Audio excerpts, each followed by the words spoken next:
गुरुदेव नाम किसका।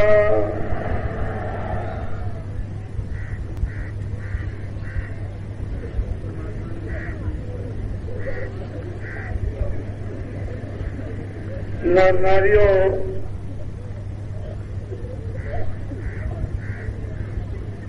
बच्चे और बच्चियों,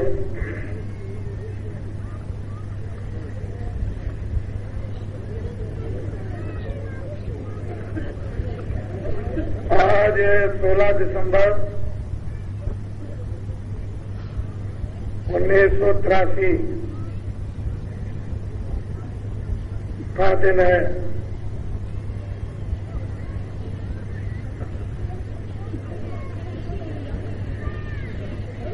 आज आपने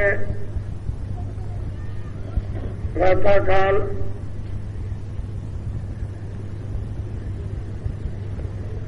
मथुरा नगरी की फेरी लगाई।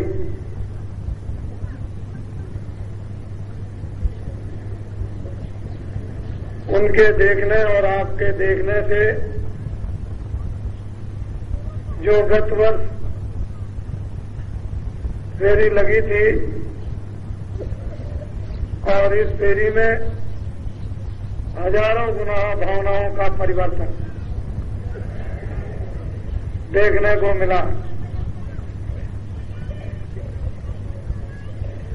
समय तो अपनी रफ्तार से चलता चला जा रहा, वो किसी का भी इंतजार नहीं करता। जो समय के अनुसार वक्त के मुताबिक होशियार, चतुर, बुद्धिमान व अकलमंद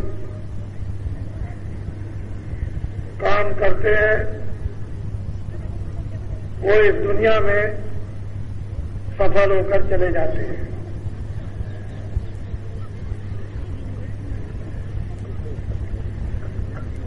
दूर दूर से आप आए हुए, मुझे तो इतना दृश्य आपको दिखाना ही था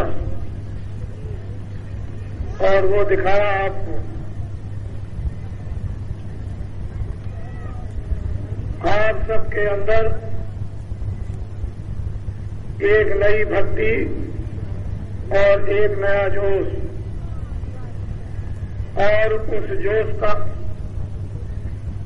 की सावधानी,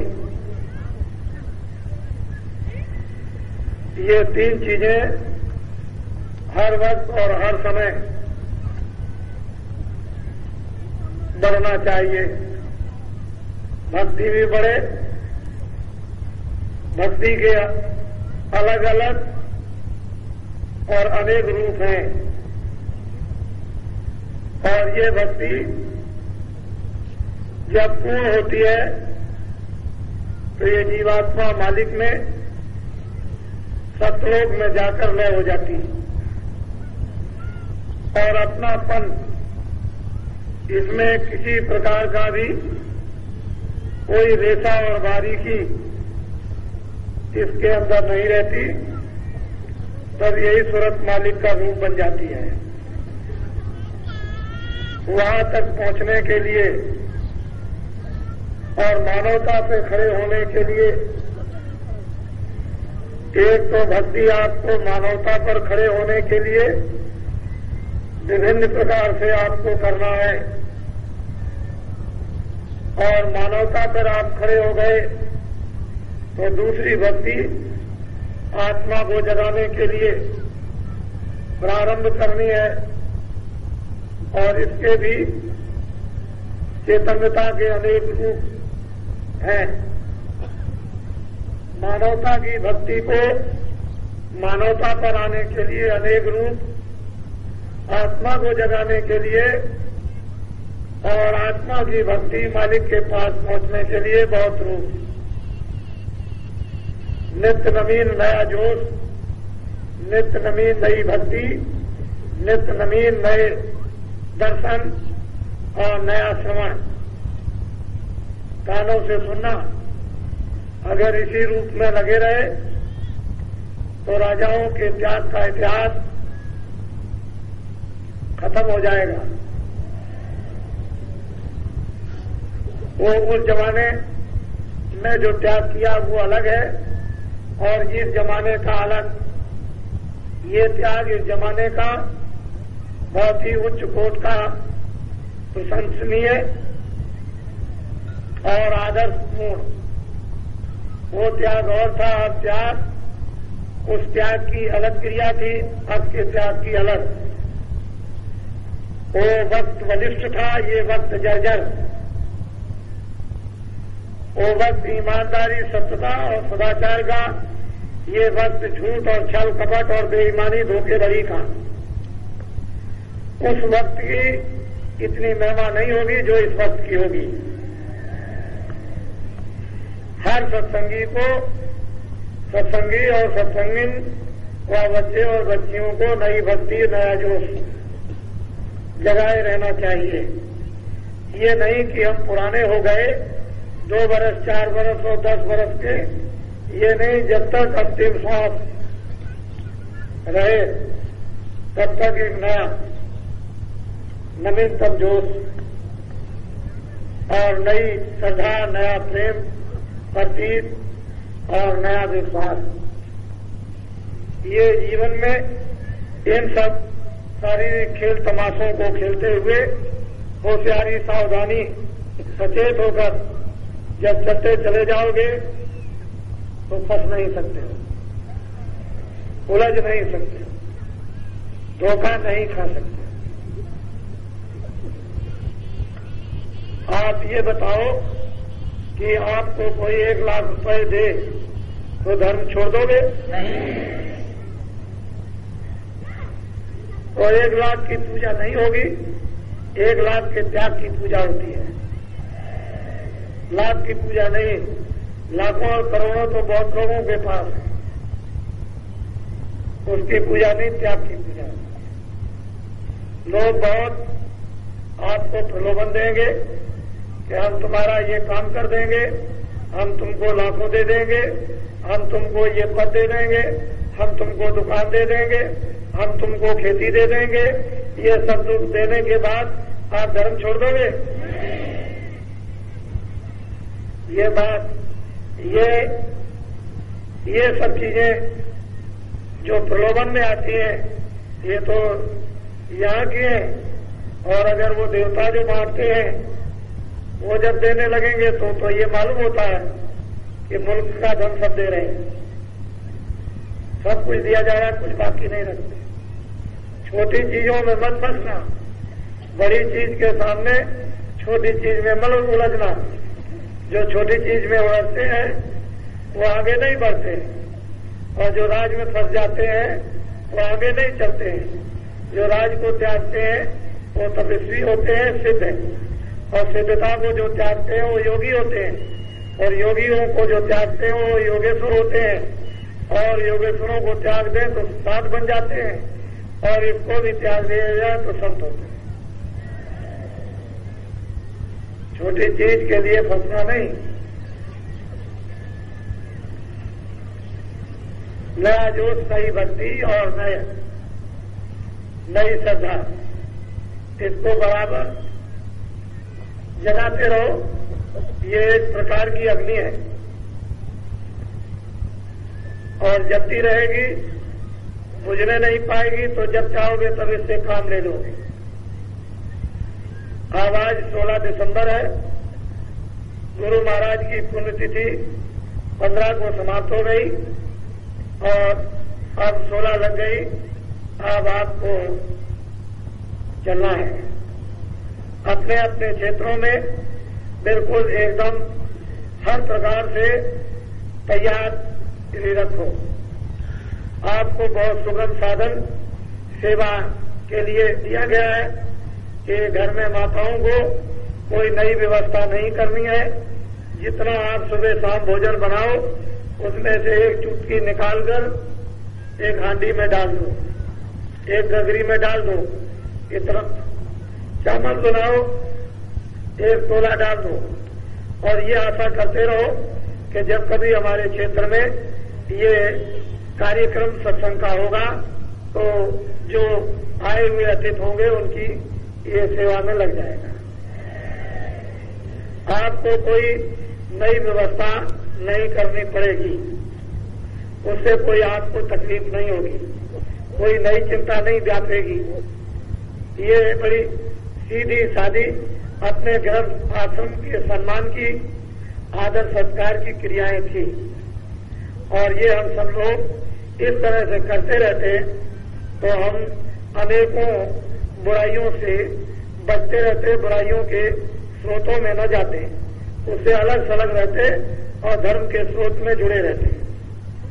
फिर धर्म बराबर आपको बुद्धि विवेक कराता रहता और उसी से जब सात संत जगे हुए महात्मा मिल जाते तो देर फिर नहीं लगती आत्मा के जगाने में और अपने वापस घर में जाने में।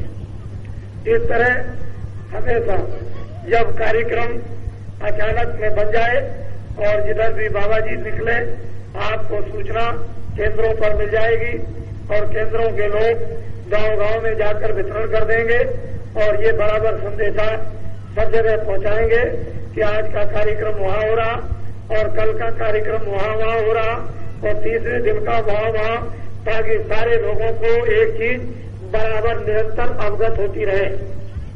जिस तरह से आप एक प्रतीक्षा करते हो कि आज की या कल की आने वाली या खत्म होने वाली खबर मिल जाए तो दोनों चीजें आपको आने वाली और खत्म होने वाली भी मिलती जाएगी।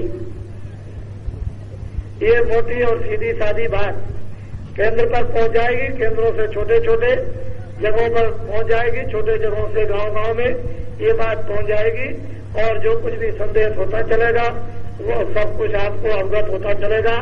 आप तैयारी रखना, किसी वक्त किसी समय भी किसी तरफ भी घूम सकते हैं। ये तो आपको एक अलौकिक और एक आश्चर्यजनक मेहनत और उस मेहनत का कार्य और मेहनत की एक स्थापना आपको करनी होगी और धर्म का जो स्रोत और धर्म की स्थापना का सूत्र पात्र आपके द्वारा सारे देश में फैल जाएगा।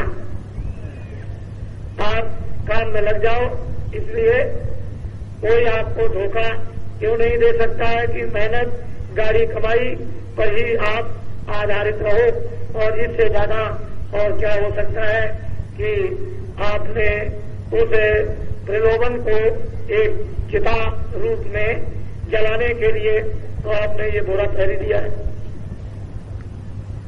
आपको कौन मोहित करेगा, आपने तो बोरा फैली दिया। और मैं तो ये आपको कहना चाहता हूं कि अभी तो आपको समझ में नहीं आता, लेकिन देश का हर आदमी ये बोलेगा कि इससे सुंदर दूसरा कोई कपड़ा नहीं है। देखना आप अभी थोड़े दिनों में इस कपड़े की हुर्मत और इस कपड़े का जज्बा और इस कपड़े की इस सूत में कौन सी ताकत है वो तो आपको मालूम होगी, लेकिन ये आपको मालूम होना चाहिए कि ताकत भरने वाला तो कोई और है जो ताकत भरेगा। तो आप अपने अपने क्षेत्रों में जाएंगे और तैयारी जल्दी अपने अपने करके रखेंगे। देवियां भी बिल्कुल सतर्क होकर वो भी अपने गांव में एक देवी हो, वो गांव में पूरा ये धनुरा पीठ रखे।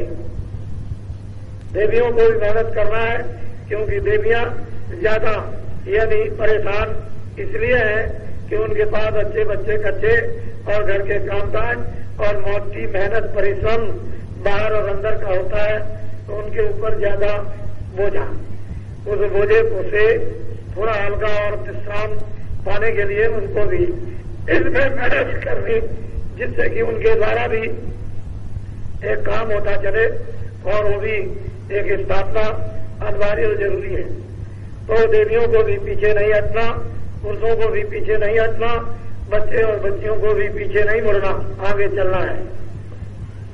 आगे चलने वाले ही आगे हो जाते हैं, आगे चलने वाले ही निकल जाते हैं और जो आगे चल जाते हैं वो सड़क बना जाते हैं।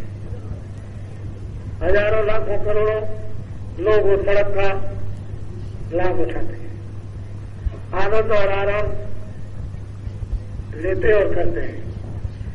तो दोनों के लिए ये बातें लोगों के समक्ष आ रही हैं और आपको ये पैगाम जिसके लिए जोर दिया जा रहा है संदेशा, वो तो आपको आपके द्वारा हाथ बनाकर, आंखें बनाकर, कान बनाकर, मुखारबिंद बनाकर ये तो काम लेना ही पड़ेगा।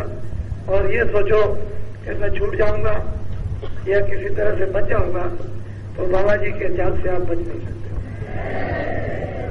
तो आप हंसी खुशी से कोई काम कर डालो, वो बहुत अच्छा होगा और मजबूरी से नहीं। वैसे तो मजबूरी से भी करना पड़ेगा, लेकिन हंसी खुशी से। जैसे लोग बहुत काम नहीं करना चाहते हैं, लेकिन समाज परिवार की मजबूरी से उस काम को करते हैं। हालांकि काम वो करना चाहिए था, पर विवश होकर के करते हैं। ये काम आपको करना चाहिए था, काम तो आपका था, लेकिन आप अपने काम को विवश होगा मजबूरी में उसको। लेकिन जब मजबूरी का स्थान खत्म हो जाएगा तो फिर स्वेच्छा से उसी काम को आप करने लगोगे। तो दोनों तरह से ये काम होना है। अब मैं आपको सत्संग सुनाऊंगा और जो लोग नामदान नए लोग आए हुए लेना चाहते हैं उनको भी नामदान दे दिया जाएगा।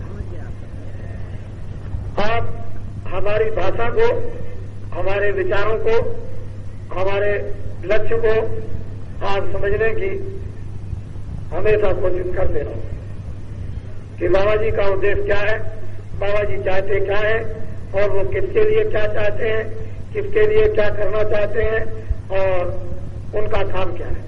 अगर आप इसको अपने ध्यान में रखते रहोगे बराबर हर काम के साथ, तो कभी विचलित हो धोखा नहीं खा सकते। ना आप विचलित हो सकते हो ना धोखा खा सकते। लेकिन जब आप हमारे उद्देश्य और काम को आप भूल जाओगे, विचार करना भी और करना भी, तो धोखा खा जाओगे। इसलिए इतने दिनों की मेहनत, इतने दिनों का संदेश, और वो मैं जानता हूं कि आपके पास जमा है, लेकिन उसका उपयोग आप इसलिए नहीं कर पा रहे थे कि आपको तरीका मालूम नहीं था। जमा तो किया गया, लेकिन वितरण करने का तरीका नहीं था। और जब वो तरीका वितरण का जमा किए हुए सामान का मिल जाता है तो उसको बड़ी खूबी के साथ, तरतीब के साथ उसको जब वितरण करते हो तो वो सबके पास पहुंच जाता है और सबका भला और सबका लाभ उसमें होता है। आप हर उद्देश्यों को बहुत ही ध्यान से, बुराई अपनी जगह, अच्छाई अपनी जगह, इंद्रियों का, 10 इंद्रियों का कर्म अपनी जगह है, आत्मा की क्रिया। इंद्रियों की वासनाओं का स्थान अलग है और आत्मा जहां बैठी है उसकी चेतनता, उसका प्रकाश अलग है। मोटी चीजें हैं और ये क्रियाएं इंद्रियों द्वारा शरीर की इसलिए सुरक्षा के लिए किया जाता है कि जीवात्मा बैठी है, अगर शरीर ठीक नहीं रहेगा तो ये भी रोएगी। उस को रोने से बचाने के लिए इस शरीर को मुख्य लक्ष्य के लिए स्वस्थ रखा जाता है कि ये शरीर स्वस्थ रहे और हम लोग उस साधना के द्वारा जीवात्मा को जगाकर इससे छुटकारा कर लें। और शरीर के द्वारा ही जीवात्मा का जब ही छुटकारा हो सकता है जब शरीर स्वस्थ रहे और महापुरुषों की कृपा और द्वार और दरवाजा रास्ता मिल जाए, भेद हम पा जाए, तब तो ठीक है। भेद नहीं मिले, महापुरुष की कृपा न हो, द्वार दरवाजा न मिले, तो शरीर बहुत लोगों के स्वस्थ होंगे और शरीर स्वस्थ है उसका लाभ ही क्या। वो तो जानवरों की तरह से पेट भरना और सो जाना और दुनिया में आए उसका भी कुछ ज्ञान नहीं, चलेगा उसका भी कोई ज्ञान। तो ऐसी जिंदगी किसी काम की नहीं है। मनो शरीर ये भाग से मिला है, इसके लिए अभी तक किसी किताब ने और किसी महात्मा ने नहीं कहा। मैंने इसका ढंढोरा आपके बिल्कुल स्पष्ट से जागृत विवेक में पीटा है कि मनुष्य शरीर एक किराए का मकान है। ये मकान आपको दिया गया अच्छे बुरे काम करने के लिए, पूरा अधिकार आजादी दी है, अच्छा और बुरा सब कर सकते हो, लेकिन उसका कर्म आपके हाथ में भोगना नहीं, वो दूसरे के हाथ में है। उसका आपको इंसाफ जब कर देगा तो भोगना आपको कम करने में स्वतंत्र, फल भोगने में स्वतंत्र। इसलिए किराए के मकान से वो काम करना चाहिए जो हर तरह का लाभ उस जीवात्मा को, सूरत को। तो ये और किसी ने इस आसानी और सरलता से लोगों के कानों में ढंढोरा नहीं पीटा कि मकान भाड़े का, ये मनुष्य शरीर किराए का, इसे आपको खाली करना है। और फिर ये जब खाली हो जाएगा तो ये माया की छाया है, इसे आपको जलाना है। और इससे संबंधित जो भी आप माया मानते हो वो सब यहाँ पड़ी रह जाएगी, उसमें से आपका कुछ भी हक नहीं, ना आपके साथ गया ना उसने आपकी मदद की। आपके घर वाले जो माया के उस पर्दे में रहते हैं वो भी कुछ नहीं कर सकते। तो ये बात मोटी है, काम करना अपनी जगह है, और वो ज्ञान जो बुद्धि का उसको अपना उपयोग में ले लो, काम में ले लो, और इन कामों को अंतिम तक समाप्त करो और असली काम अपना बना लो। तो इसी समय में और इसी श्वास के अंतर आपको अपना काम इधर का उधर का सब बनाना है। छोड़ना कोई काम नहीं, छोड़ने का नहीं, काम बना लेना। इसलिए आपने सब कुछ देख लिया, जो आपको देखना है उसे देखना चाहिए। तो मैं अब सत्संग कुछ आपको सुनाऊंगा। ये भी सत्संग है, इसकी भी जरूरत और आवश्यकता है। वैसे आप आज से जाना प्रारंभ कर देंगे, और मैं ऐसा समझता हूं कि सब लोग जाए तो सुविधा सबको ट्रेन और बसों की नहीं मिल सकती है एकाएक, तो आगे पीछे आज और रात में सुबह जाएंगे, लेकिन सत्संग कल तक का है। कल के बाद सत्संग के विचार समझ जाएंगे, और एक जगह पर जो थोड़े लोग रह जाएंगे उनको सुना दिया जाएगा, और बाकी अब चलते चलो और उधर का अपना विचार मोड़ दो, उधर से इधर जाए, उधर से उधर चले जाए, और इधर से उधर से इधर, और दोनों को मोड़कर उधर अपने घर की तरफ चलना। तो घर में तो चलना ही पड़ेगा आपको। अब आपको कुछ सत्संग सुना दूं उस जीवात्मा के संबंध में, आपको सुना दिया जाए। आप जिस मनुष्य शरीर में बैठे हुए हो, ये तो 5 तत्वों का है, जल, पृथ्वी, अग्नि, वायु, आकाश। इनमें से कोई भी मसाला कम हो जाए तो शरीर अस्त व्यस्त हो जाएगा। जैसे आंख नहीं, पैर नहीं, हाथ नहीं, बुद्धि नहीं, पागलपन, कोई भी तत्व की कमी हो जाए, जल तत्व की, अग्नि तत्व की, वायु तत्व की, आकाश तत्व की, तो ये शून्य हो जाता है। जैसे जानवरों को बोध नहीं, आगे पीछे का, लेकिन वर्तमान का उतना ही उनको बोध होता है जो सामने, उसके आगे बोध नहीं। वैसे भूख का तो सबको बोध है कि कुछ मिलना चाहिए, घास पात, भूसा, रोटी राटी कुछ, इसको तो जानवरों को भी बोध है, और उस बोध के लिए वो मारे मारे फिरते हैं, और आप भी मारे मारे फिरते हो। लेकिन जब 5 तत्व में कोई कमी हो जाती है तो पशु ज्ञान, पक्षी ज्ञान, स्थूल जड़ता का ज्ञान होता है, मानवता का ज्ञान नहीं होता, भूत भविष्य वर्तमान का। तो अच्छा है कि भगवान ने दया कर दी कि 5 तत्व आपको दे दिए। इन 5 तत्वों से ये पिंड शरीर बनता है, और वो आप लेकर के बैठे, और ये 5 तत्व यहीं रहते हैं, यहीं बनेंगे लहू और लोथड़े से, और लहू और लोथड़ा इसी जगह पर जल के खाक हो जाएगा। लेकिन लहू और लोथड़ा बनकर तैयार हो जाए और तुरंत इसमें न डाली जाए तो ये खड़ा नहीं हो सकता, फिर बढ़ नहीं सकता। लहू और लोथड़े की एक सीमा होती है कि इतना बढ़ेगा, उसके आगे फिर उसके जज्बे उसके खत्म हो जाते हैं बढ़ने की। लेकिन जब सूरत आ जाती है उसकी भी एक बढ़ने की, 5 तत्वों के बढ़ने की एक सीमा है कि इतना जल बढ़ेगा, इतना वायु, इतनी अग्नि, इतना आकाश और इतना पृथ्वी।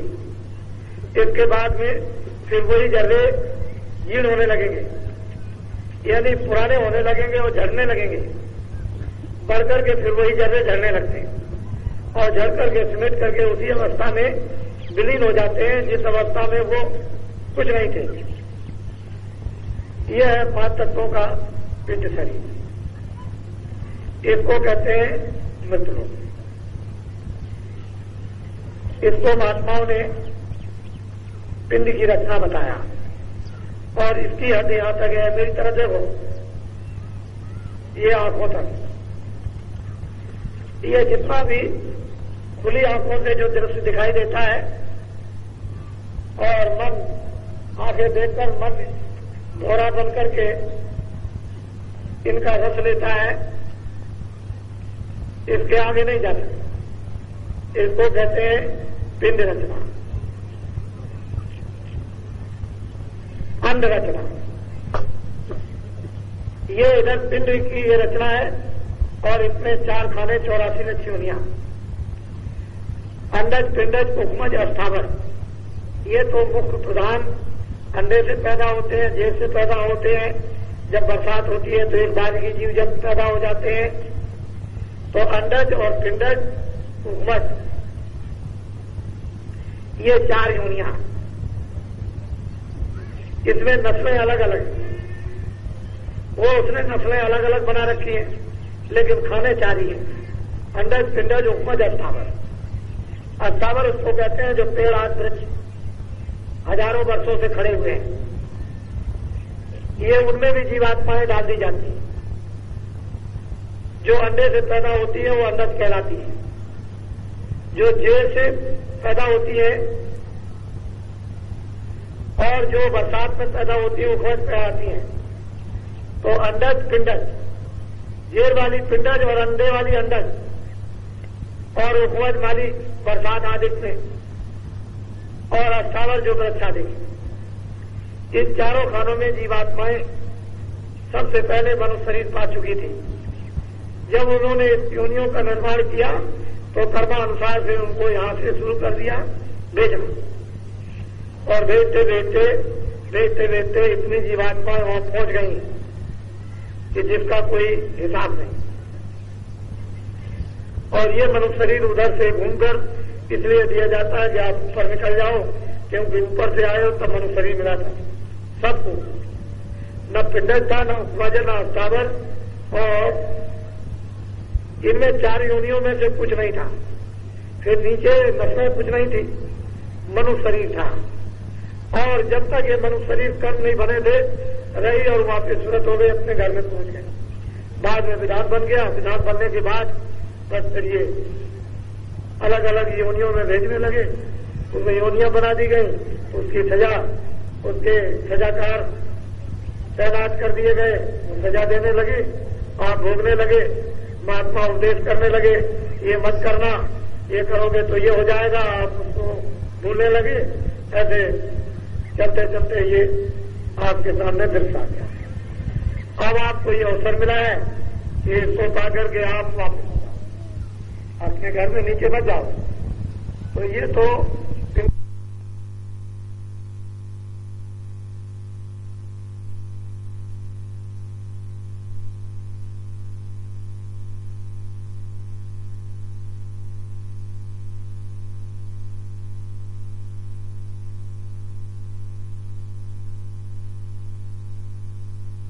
की 1000 वर्ष से ऊपर और कलयुग युग की 100 वर्ष से ऊपर, अलग अलग युग की अलग अलग आयु। आदमी वही है, उस समय पर इतनी आयु से क्या अपेक्षा होती थी कि शरीर में हड्डी में प्राण संयुग में लोग न रहे, हड्डी का रेखा भी रहेगा तो प्राण रहेगा। इतनी ताकत हड्डी में थी। और द्वापर में, त्रेता में जब समय आया तो प्राण उस समय हाथी के समान ताकतवर, त्रेता में जो आया वो समय इन प्राणों की रक्षा का वो आ गया खून में। खून रहेगा तब तक प्राण रहेगा। द्वापर आया तो त्वचा में, और कलयुग आ गया तो भूख में। पेट में कुछ नहीं डालोगे खत्म, खून रह जाए तो उसकी कोई बात नहीं, लेकिन इसमें कुछ नहीं पड़ेगा, मर जाओ। तो अलग अलग उसके भोग थे, अलग अलग उसकी ताकत थी, अलग अलग उसकी क्रिया थी, योग की, आत्मा के जगाने की अलग अलग सब चीजें थी। अब कलयुग जब आया तो वो ताकत नहीं रह गई, वो क्रिया नहीं, द्वापर आया वो नहीं, त्रेता वो भी नहीं, कलयुग में अब तो प्राण जो है वो तो अन्न नहीं, अन्न मिलेगा तो प्राण रहेंगे या नहीं, तो कलयुग में प्रधानता अन्न की। इसलिए अन्न को सेवन कर लो उतना जितनी जरूरत है, और जीवात्मा को उसी अन्न की रक्षा से जीवात्मा को जगा लो, बस इतना ही आपको। लेकिन जितनी जल्दी जीवात्मा कलयुग में जग जाएगी और युगों में नहीं, और युगों को यह अधिकार नहीं था। कलयुग में जीवों को अधिकार बड़ा सरल मिल गया, बड़ा आसान मिल गया, बड़ा सीधा मिल गया, और चाहे जितना भी तुमने किया हो पापों को भस्म करने का मिल गया। ये सब कुछ कलयुग में संतों को उस सत्पुरुष ने पूरे अधिकार दे रखे हैं, जरा से भी उनके अधिकार में कोई कमी नहीं। ऐसा समझिए कि उनके पास में समुद्र है, अगर वो भी कहे तो कुछ नहीं, पूरा अधिकार उनको दे रखा है इस कलयुग में। इसलिए उनकी कृपा और उनकी दया तिलमात्र जर्रे मात्र भी अगर मिल जाए तो पलक से मारते इधर से उधर कुछ का कुछ हो जाओ। तो ये तो आपकी गति, ये तो ये पिंड, ये आंखों की हद तक, इसके आगे नहीं।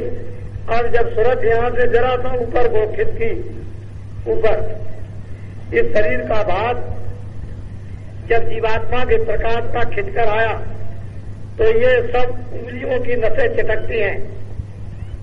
यानी उससे पूछो जब जाने का होता है तो कहता है ये टूट गया, बर्दाश्त नहीं होता, इतना रोता है, इतना चिल्लाता है कि टूट रहा है, चट चट करता है। लकड़ी भी इतना आवाज नहीं करेगी जो उसको सुनाई देता, फिर ये चटकता, इधर से ये गांठें चट चट बोलती हैं और ये लुंज हो जाता है क्योंकि नीचे से भात खिंचा। तो जब सूरज के प्रकाश का भात इधर नहीं रहेगा तो ये लुंज हो जाएगा। आपने देखा है जो बच्चे पोलियो हो जाता है तो नीचे प्रकाश काम नहीं करता नसों में, तो फिर वो कुछ नहीं है, इस तरह से हो जाता है। अगर नसों में प्रकाश सीधा जाने लगे तो वो खड़ा हो जाए और भागने लगे। तो जब भाग खिंचता है तो कुछ आप इस तरह ऊपर आएंगे तो यहाँ कमर ये टूट जाएगी, यहाँ से फिर नहीं उठ सकते, सीधे नहीं हो सकते, ये इधर से खिंचेगा। तो गुदा चक्र का भाग इंद्री द्वार में इंद्री चक्र का भाग खिंचा, तो नाभि कमल में नाभि कमल का भाग खिंचा, तो यहाँ हृदय में आता है। जब यहाँ आने लगा तो दिल धड़कने लगा और सुध-बुध विसरने लगी, क्योंकि मन बैठ करके यहाँ काम करता है और सूरत बैठ करके यहाँ काम करती है। तो दो प्रकार का मन है, एक तो पिंडी मन और एक ब्रह्मांडी मन। तो ब्रह्मांडी मन का स्थान ये और पिंडी मन का स्थान ये। यहाँ से संकल्प विकल्प शोभ गम रंज खुशी वो यहाँ इस जगत की यहाँ होती रहती है, यहाँ मन काम करता है संकल्प विकल्प का, सुख और दुख का। और यहाँ ये ब्रह्मांडी मन अगर ये निर्मल हो जाए और यहाँ आ जाए शुद्ध मन तो ब्रह्मांड का काम करने लगे। तो उसमें मन में संकल्प विकल्प की शक्ति आने लगे, और जब संकल्प विकल्प की शक्ति आए तो फिर क्या है, कुछ भी संकल्प करके कर सकता हो। कोई ऐसी चीज नहीं जो संकल्प से ना हो, संकल्प से ही तो ये सब कुछ तैयार हुआ। जब इधर से भाव खिंचा तो ये बस जगत भूलने लगे। अब बहुत लोग चिल्लाते हैं कि भाई सुन लो, कुछ सुन लो, कुछ सुन लो, कुछ कह दो, लेकिन अब कुछ नहीं, सब विसर्जन। अंग्रेजी हिंदी भाई बंद कुटुंब परिवार साथ देखना सुनना ये सब जैसे ही यहाँ से खिंच कर गया है बस। फिर लोग चिल्लाने लगे कि सांस खिंच गया, तो नाड़ी खिंच गई, उसकी हवा खिंच गई, अब नहीं है, अब कुछ नहीं है, बस मतलब ये। और वो खिंच करके जब यहाँ आता इधर से, जब यहाँ आ गया तो यहाँ उसका समूह बन जाता है। बस अगर मान लो साधना की है तब तो कोई बात नहीं, तब तो कोई तकलीफ की किसी तरह की कोई बात नहीं। साधना नहीं की तो यही वो खड़े हो जाते हैं आकर सिपाही और कहते हैं चलो। आवाज तो देते हैं उस समय, वो तो सुनाई देती है, और जब खिंचाई करते हैं तो रूप उनका दिखाई देता है तो बड़ा भयानक। खड़े हो जाते हैं और फिर ले जाते हैं। तो ऐसे नहीं कि ऐसे पकड़ के ले गए, शब्द होता है, उधर उसको पकड़ने वाला एक शब्द है, तो वो शब्द में उधर से जोर की आवाज आती है ताकि कोई भी इधर बोलता रहे तो सुनाई न दे। इतनी आवाज अंदर से आती है, उसी में इस तरह से फंसा लेते हैं, खींच करके यहां ले आते। तो अब कुछ पता नहीं क्या हो रहा क्या नहीं हो रहा, इतनी आवाज अंदर प्रकट हो जाती है, उनकी आवाज कि आपको किसी की आवाज सुनाई नहीं देगी, चाहे जितना बोलते रहो तो कहते हैं बहरा हो गया। बस यहां खींच करके ले आए। बस ये मृत्यु के मरने का ये पिंड का आखिरी शिखर है। यहां आकर के समाप्ति हो जाती है सारे जगत के सारे ज्ञान की, जगत के सारे तत्वों की यहां समाप्ति हो जाती है, खत्म हो जाता। लेकिन अगर जागने में, अभ्यास में, साधना में, भजन में, सुमरन में तुम अपने प्रकाश को जब साधारण सहज जो उधर से आवाज आती है, नाम आता है, शब्द आता है, उसको बराबर गौर से मन, बुद्धि और चित्त लगाकर उसको सुनो, और वो आवाज आती है तो धीरे से उसको पकड़ो, वो आवाज खींचती, और जब खींचेगी आवाज तो इधर से बाहर धीरे धीरे इधर का ध्यान हटकर जब उधर लग जाएगा तो अपने आप उधर से स्वाभाविक भाव खींचने लगता है, इधर से भी खींचता है, इधर से सब खींचता है तो ये सब शून्य होने लगता है। आप बैठे तो बैठे ही रह जाओगे, इधर से खींच करके उस अभ्यास में, साधना में, भजन में, ध्यान में इधर से खींच करके यहाँ आया तो आप एकाएक जल्दी से ऐसे करना चाहो तो नहीं कर सकते हो कि हम जल्दी से उठ जाए, खड़े हो जाए, या जल्दी से हम पैर बढ़ा दें, नहीं, वो तो बिल्कुल शून्य हो गया। आप इधर से गति आपकी सिमटाव की स्वाभाविक आपने बनाई और सिमट करके यहाँ आया, यहाँ आकर के जब इधर आता है तो इधर कुछ उधर का दिखाई देने लगता है, अब उधर का पूर्ण ज्ञान होता चला जाता है उस तरफ का। तो ये अज्ञान, ये आपको उधर उस ज्ञान में बाधा नहीं पहुंचाते, नहीं तो बाधा पहुंचाने लगे। अब उधर में उधर के जाने वाली रिद्धियां सिद्धियां बाधा डालती, इधर कहाँ जा रहे हो, उधर कहाँ जा रहे हो, उधर लौट जाओ, ये करती है, वो सब करेगी। लेकिन अब उधर को जाने लगे, इधर फंस गए। अब जब उधर से लौट करके फिर वापिस आओ और आकर के उधर से यहाँ बैठे आकर, तो फिर स्रोत का प्रकाश फिर तुम्हारे उसी कंठ कमल में और नाभि कमल में और हृदय कमल में, इंद्री द्वार में, फिर गुदा में होकर के फिर संचार। तो संचार करने की उसमें क्रिया इतनी तीव्र बन जाती है कि वो समेट लिया और फिर संचार कर दिया, समेट लिया और प्रकाश को फिर संचार कर दिया।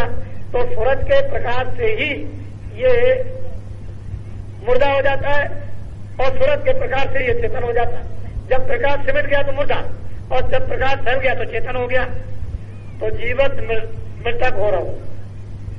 भजन ऐसा करो, सूरज को शब्द के साथ ऐसा जोड़ो कि जीवित मृतक हो रहो है। साथ को प्रेमियों कि तुम पकड़कर ऊपर की तरफ ऐसे चढ़ जाओ कि तुम्हारा सारा भाग ये सूरज का शरीर में फैला हुआ सिमेट कर ऊपर आ जाए और जीवित मृतक हो जाओ।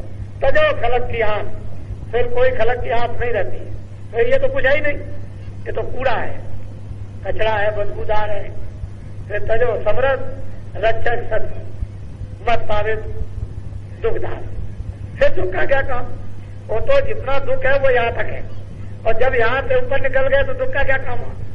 वहां न पाप न पुण्य, उधर ये जाते नहीं है, उधर ये कुछ भी नहीं, न कोई दफ्तर है, न कोई कपड़ा, ना आप पेशाब करोगे, न टट्टी करोगे, न स्नान करोगे, ये कोई रगड़ा झगड़ा नहीं है किसी तरह का भी। ये पिंड का इस क्रिया का 5 तत्वों की कोई झगड़ा नहीं। अब इन आंखों के ऊपर में लिंग क्रिया 17 तत्वों की प्राप्त हो जाती है। 10 इंद्रिया, चतुसंताकरण, मन बुद्धि चित्त अहंकार और 3 गुण रजोगुण तमोगुण सत्वगुण। अब इस अंड रचना में वो शरीर वो आवरण है, लेकिन ये स्थूल था, वो इससे और बारीक हो गया। और वो आवरण 17 तत्वों का, वो भी एक कपड़ा है, उसमें भी सूरज जो है वो बंद है। उस कपड़े की, उस लिंग शरीर की एक हदबंदी है कि इतनी दूर तक इतने लोगों में ये लिंग शरीर घूमेगा। जहां तक उसने लिंग लोक के शरीर बना रखे हैं, जहां आकाश बनाया वहां तक पूरा विचरण कीजिए, जाइए और आइए, जाइए और आइए, वहां देखिए। और उसमें एक लोक में कितने कितने लोग यहाँ बना रखे, 14 भवन और 14 तबक। तो वहां तक आप बराबर रहे और उसमें वो आनंद ही लेते रहे, वहां दुख का कोई काम नहीं है। तो 10 इंद्रिया, चतुसंताकरण, मन बुद्धि चित्त अहंकार, रजोगुण तमोगुण सतोगुण, ये 17 तत्वों का एक लिंग शरीर, 5 तत्वों का एक पिंड शरीर। और इसके ऊपर में जब आप ऊपर चलेंगे सहज जल कमल की तरफ, तो वहां 9 तत्वों का शरीर है।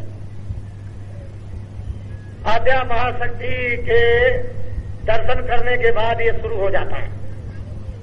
वो आद्या महाशक्ति है जो निरंजन भगवान की अर्धांगिनी है, और उसके ऊपर में वो 9 तत्वों का शरीर, उसको कहते हैं ब्रह्मांड। ब्रह्मांड लोग, अंड और पिंड और ब्रह्मांड, वहां पर मन, बुद्ध और चित्त,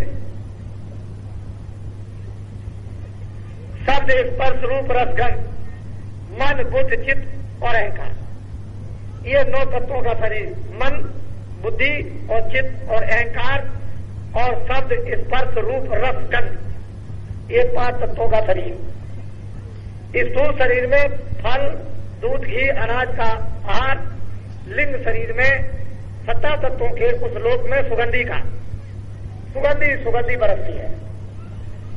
ऊपर से वर्षा होती है, फूल देवता जैसे हवाई जहाज पर चढ़ते हो, ये तो कुछ नहीं, उस पर बैठ करके चले जा रहे हैं, आसमान से इतना फूल गिराते हैं जैसे कि सारे देश में एक बार की वर्षा कर दी, संपूर्ण देश में, और वहां उन फूलों में से पिचकारियां निकलती है सुगंधी की, सुगंधी।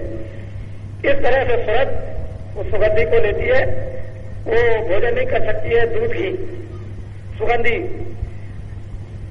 17 तत्वों के शरीर में सुगंधी के आहार से जीवित रहते हैं सब। वहां सुगंधी वहां मिलना बंद हो जाए तो क्षणों में वहां कोई नहीं रह सकता। यहां भोजन बंद हो जाए तो आप नहीं रह सकते। इसके 9 तत्वों के शरीर में जब सहजल कमल में पहुंच जाएंगे और निरंजन भगवान का साक्षात, निरंजन भगवान के बीच में गुरु विराजमान है, क्योंकि वहां गुरु नहीं रहेंगे तो जाने नहीं देंगे, वहां गुरु मौजूद है। और रास्ता ऐसे किसी को देते नहीं है, और उन्होंने अपना मुखारबिंद बंद कर रखा। जब गुरु इधर से ले जाते हैं और कहते हैं दरवाजा खोल दीजिए, तो दरवाजा खोलते हैं मुख, तो जब अंदर जाते हैं तो गोस्वामी जी महाराज कहते हैं मोह विलोक राम मुस्काई, बेसत तुरंत गयो मुखवाई। उधर माज अंडज राया देखूं बहुत ब्रह्मांड निकाया, उधर बहुत बहुत प्रकार के ब्रह्मांड दिखाई देते हैं। तो 9 तत्वों के शरीर में जो जीवात्मा बंद है, उसका एकमात्र आहार नूर कहते हैं प्रकाश। अब सुगंधी नहीं, सुगंधी से वो जीवित नहीं रहेगी, 9 तत्वों के शरीर में प्रकाश से जीवित रहेगी। ये भी छूट गया, स्थूल भोजन आदि भी छूट गए और सुगंधी भी छूट गई। अब उसके लिए सहजल कमल में नूर चाहिए, प्रकाश, रोशनी, लाइट। अगर वो नहीं मिलेगी तो जीवित नहीं रह सकती। जब इसके ऊपर में और जब चलती है और वहां जब माया मिलती है और माया का जब दर्शन होता है और उसको पार करती है सूरज, तो वो केवल 5 तत्वों का शरीर है। अब वहां पर मन नहीं है, बुद्धि नहीं है, चित्त नहीं है, अहंकार नहीं, रजोगुण नहीं, तमोगुण नहीं, सतोगुण नहीं, वहां पर काम क्रोध इत्यादि ये नहीं, और 10 इंद्रियां नहीं, और वहां पर जल पृथ्वी अग्नि वायु आकाश नहीं, क्या शब्द स्पर्श रूप रस, बस ये इस शरीर में जीवात्मा पड़ते हैं। अब ये भी भोजन गया, सुगंधी का भी गया, नूर का भी गया। अब 5 तत्वों के शरीर में जो सूरज जीवित रहेगी, उन ब्रह्मांडों में वो एकमात्र शब्द है। अगर शब्द नहीं मिलेगा, आवाज नहीं मिलेगी, साउंड नहीं मिलेगी, तो जीवित नहीं रह सकती। ये उसका जीने का भोजन है, उसको शब्द मिलना चाहिए, और वहां पर शब्द है। क्या हो रहा है? ये सब कुछ रचना तो शब्द ही की है, दूसरी जगह शब्द की तो कोई रचना हो ही नहीं सकती है। अब वहां पर जब माया के परे चले गए और त्रिकुटी में ब्रह्म का जब साक्षात्कार हुआ, तो सूरज उस खोल को भी उतार देती है। वो देखती है कि यही बैठ करके ये कपड़ा पहनाया गया था, शब्द स्पर्श रूप रसगंध का, इस कपड़े को इसमें बंद किया गया था, फिर नीचे 9 तत्वों के कपड़ों में बंद किया, उसके नीचे उतार दिया 17 तत्वों के कपड़ों में बंद किया, उसके नीचे उतार दिया स्थूल 5 तत्वों के कपड़ों में बंद कर दिया। अब जब उस कपड़े को उतार देती है तो बिल्कुल खड़ी हो जाती है। उस समय पर इस जीवात्मा का जो दोनों आंखों के पीछे बैठी है, जौहर का खेल, उसकी शक्ति का खेल, उसके विस्तार का खेल, उसकी ताकत का खेल खुल्लम खुल्ला तो जब दिखाई देता है। और जब वो पल चली गई तो गुणातीत हो गई। जब गुणातीत हो गई तो अब किसी भी गुणों में नहीं आ सकती। वहां से त्रिपुटी से बीज कारण रूप ये गुणों का उत्पन्न हुआ था, गुणातीत हो गई। और अब वो सच धज कर जो इसका स्वागत होता है वो अद्वितीय है। वो तो आप हीरे लगा दो, आप रोशनी कर दो, कुछ नहीं। तिल भर भी, चर्रे भर भी या कुछ नहीं है जो इसका स्वागत होता है। किस तरह से सजाई जाती है यहां से जाने वाली ये स्वर्ग जीवात्मा जो दोनों आंखों के पीछे बैठी है, उसके लिए किताबें बंद है। किताबों में कोई लिख नहीं सकता। इस तरह से सजाकर जब ले जाई जाती है तो ये क्या है, तो एक मच्छर का देश है। सारा संसार ये मच्छर जैसा मालूम होता है। मच्छर अगर उससे भी छोटा कहा जाए तो वहां दुनिया क्या कुछ रहता। आप किस तरह से कहां से आए हो। और सजा धजा करके जब ले जाई जाती है तो यहाँ के कलम, कागज, स्याही, पानी, पृथ्वी, बनराय से पत्ते जितने भी यहाँ ये लिख नहीं सकते हैं, इतनी लंबी सड़क। और यहाँ की घास को ऐसे सूरज लगा दिए जाएं तो एक एक डालियों पर सूरज लगे। सारे संसार की घास को सूरज कर दिया जाए, इतने सूरज एक एक डाली पर लगे। आप उसकी शोभा, उसका स्वागत, उसके सजाने के समारोह और पार ब्रह्मांड में कोहराम मचता है। किस तरह का कोहराम, मोटा अठारी चमकते हुए मालूम होते हैं कि खरबों मीलों के लंबी उस पर खड़े होकर के जो देखते हैं और वहां जो वर्षा करते हैं वो कोई पुष्पों की वर्षा नहीं, सूरज गिराते हैं। सूरज गिरते इस तरह से ऐसा स्वागत होता है। अरे तुम कहां पड़े हुए, तुमको क्या मालूम है कि बाबा जी क्या देने के लिए? तुमको तो बस यही दुनियादारी, बस दुनियादारी तुमको हमेशा नजर आई और कुछ नहीं तुमको कुछ मिला। हम तो कुछ और तरह से तुम्हें देखा, भूखे फुसला फुसलू कर किसी तरह से बड़ी मुश्किल से ला सके और अभी वही समझते रहे। तो आप अभी सत्संग को जानते नहीं है, आपने कभी ये बातें सुनी नहीं है, सुनने का कभी आपको आभास भी नहीं हुआ था। ऐसी किस्मत और तकदीर में लोगों के आए नहीं था। लेकिन ये तो पूर्व महात्माओं के संस्कार, उनकी दया के डाले हुए बीज बोया हुआ वो काम कर रहा, उसने ये काम किया है। ये वो मैदान है जहां प्रकृति अपना जलवा दिखा रही है और इस सृष्टि के भार को उतारने के लिए जब महायोगेश्वरों को आना पड़ता है तो गुणातीत के ऊपर प्रकृति लोग हैं, ऊपर में पुरुष है और नीचे प्रकृति। उस प्रकृति लोग से जो आत्माएं आती है वो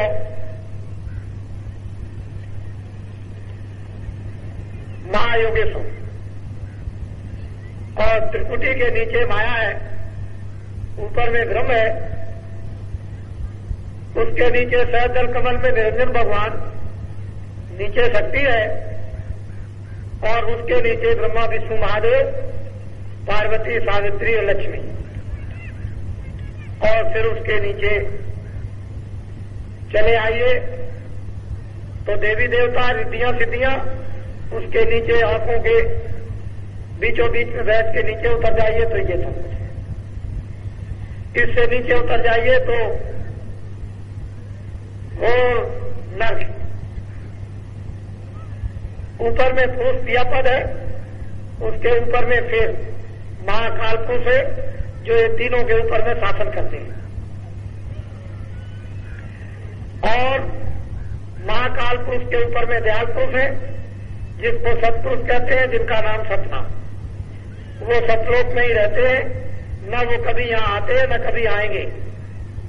जैसे पहले थे अब भी हैं और भविष्य में भी वही रहेंगे और तुम्हारे सबके वही सच्चे पिता हैं। उन्हीं के यहां से तुम भेजे गए हो और ये लोग बीच में जो तुमको ले आए हैं, एकमात्र जो है वो केवल अपने अपने पर्दे देकर के फंसाए हुए हैं और पर्दे हट गए तो वहीं पहुंच जाओगे जहां कोई पर्दा नहीं, जहां कोई शरीर नहीं। और उसके लिए सहयोग चाहिए उन संतों का जो वहां आते और जाते हैं। वो छिन में आना और छिन में जाना फिर देर नहीं लगती है। छिन जाओ, छिन में आओ। वो ऊपर उंगली करो, नीचे उतनी भी देर नहीं लगती। ये मनुष्य रूपी मकान में बैठ करके जीवात्मा को सूरत को गति प्राप्त हो जाती है, लेकिन ये कब जब महापुरुषों की दया और शक्ति, ज्ञान और हर प्रकार का बल प्राप्त हो जाएगा और जो हमने किया वो भस्म हो जाएंगे। क्या अच्छे बुरे कर्म।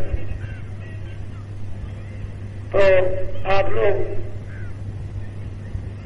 थक गए होंगे क्योंकि आप काफी किलोमीटर का सफर करके आए। बहुत लोगों ने अभी आए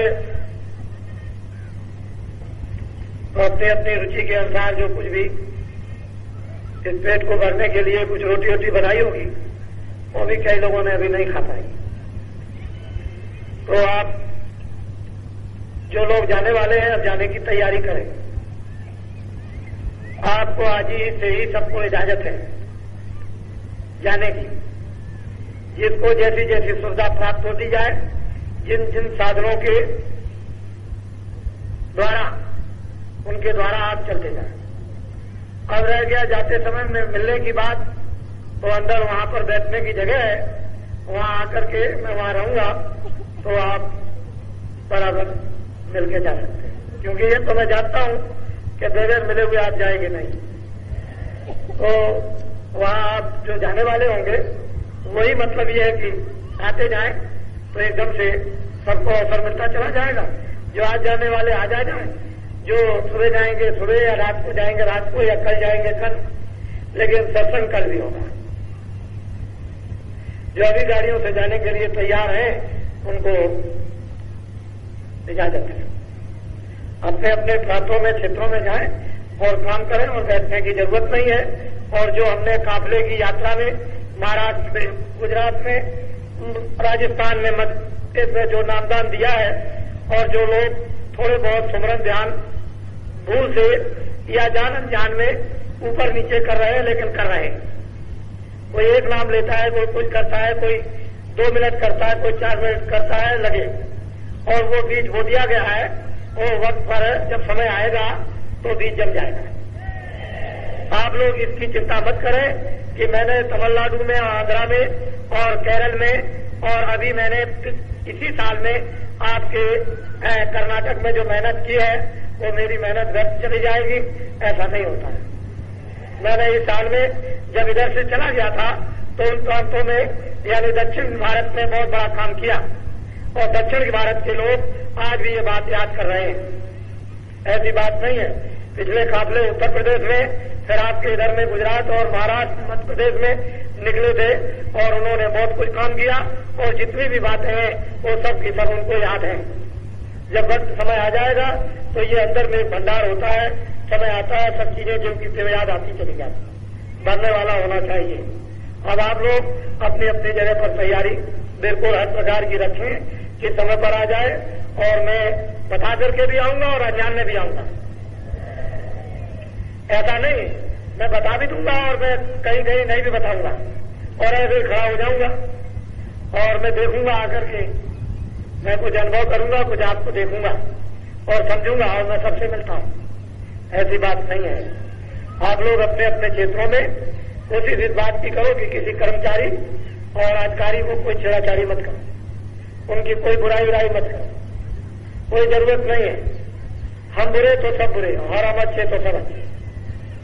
मोटी बात, हमारी बुराई हो जाए दूर हो जाएगी तो सबकी हो जाएगी, हमारी बुराई दूर नहीं तो सब में बुराई, हमें अच्छाई आ जाएगी तो सब में आ जाएगी। वो रास्ता अपनाना कि हम भी अच्छे हो जाए और फिर दूसरे भी अच्छे, हम भी अच्छे लगे दूसरे भी अच्छे लगे। आप खुद अपने को अच्छे लगने लगोगे, जब आप स्वयं अच्छे लगोगे तो दूसरे भी अच्छे आपको लगने लगेंगे और आपको वो अच्छे लगेंगे, उनको आप अच्छे लगोगे।